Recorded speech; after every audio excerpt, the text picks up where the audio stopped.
Who was Redoshi? Well, Redoshi was a West African-born woman who very sadly was kidnapped in 1860 and is believed to be the last, or as far as we can tell, the last survivor of the transatlantic slave trade. It's believed that she was Yoruba, or as far as I can tell, she was Yoruba, and she was kidnapped in a slave raid, and possibly as young as 12 years old when she was taken. In the film, which we are about to see, just a brief glimpse of her, and her name in the film is Sally Smith. Can you explain? Yes, so she was bought by a man called Washington Smith in Selma, and he gave her his name. He gave it appears that 4 Clotilda survivors were bought by him, and they all were given his name basically. And Sally, I guess, is it's a diminutive. It's a name that you give to a child or to an animal. So it's a way of, I guess, dehumanizing and claiming ownership over somebody. And what was the Clotilda? So the Clotilda was the last slave ship to reach the US. It was in 1860. It was for many years dismissed as a hoax, but archaeologists actually discovered it in Mobile Bay just less than 2 months ago.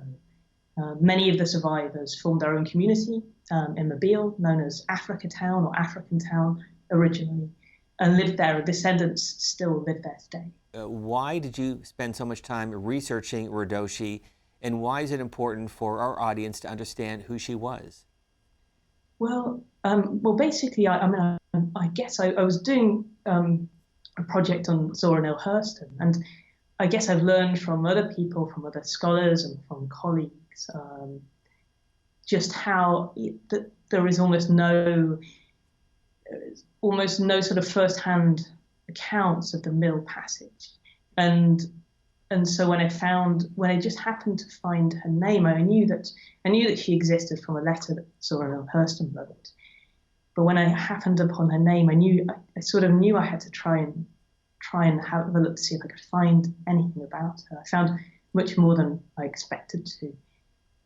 But it's so important we can never imagine what it must have been like to have been taken across the Atlantic and to be stolen from your homeland. But I think it's important to reflect on it and to hear the voices of those who endured it. For over 30 years, agricultural extension workers have labored to eradicate these evils. The demonstration work, founded long ago by the late Dr. Seaman A. Knapp, has grown into a nationwide extension service. This map shows the status of this work among Negroes in 1937. There are over 225 agricultural agents and about 175 home demonstration agents now working for better farming and better living among Southern Negroes.